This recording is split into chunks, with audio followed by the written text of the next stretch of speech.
international law is useless. It's only as the powerful allow it to be. And in many ways, the ICJ hearings have been empowering in the sense of the first time where Israel has been held in the decades-long, luxury of impunity that it has been able to get away with.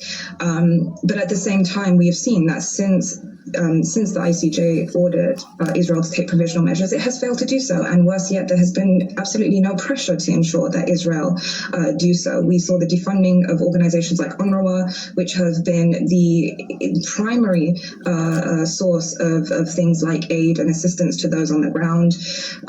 We have seen, I think something like over 15, if not 20,000 Palestinians killed since the ICJ issuing of provisional measures. And we've seen absolutely no pressure on Israel to try and settle for a ceasefire or any kind of pause. I want to ask about UNRWA. Canada says it will resume funding to the agency after it halted support in January following Israeli claims that 12 staff were involved in the October 7th attack. Could you talk about what's happening with funding for the agency and what the impact has been of so many countries pulling out, including the U.S., which is the largest funder, or was? Trudeau? Well, right now, UNRWA is holding on by a thread. We have seen some resumption of funding and some extra funding coming in from various other sources, but UNRWA is really holding on to the thread. And the worst part about this is that there is absolutely no organization that is capable of filling that void.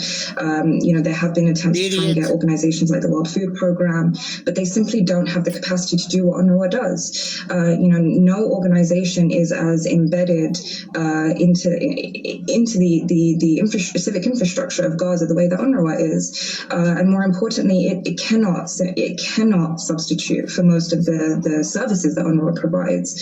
Something by the WFP's own admission.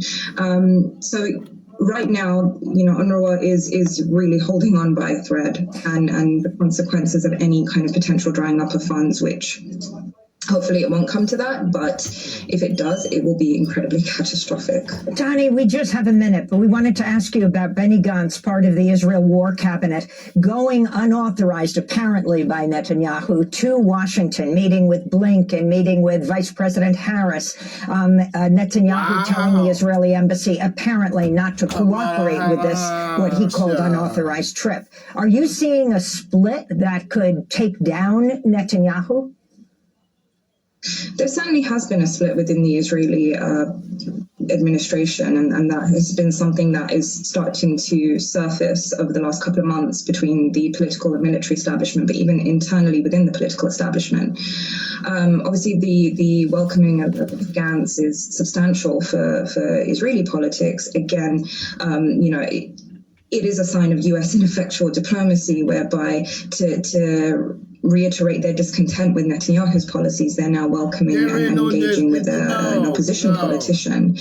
But again, that does nothing to really change the reality on the ground for Palestinians. Nothing came out of that meeting where Israel was, there were no red lines laid in terms of what Israel can and can't do in Gaza. There was, again, no pressure being put on Israel. It's simply reaffirming your discontent with Netanyahu's strategy at the moment by engaging with an opposition politician isn't enough to actually change the reality. This sounds like South Africa with the Dutch. Tani Mustafa, we want to thank you for being with us, senior Palestine analyst at the International Crisis Group. She's normally based in the occupied West Bank and Ramallah, but is joining us today from Doha at a symposium that she's attending on Palestine, organized by Georgetown, Qatar.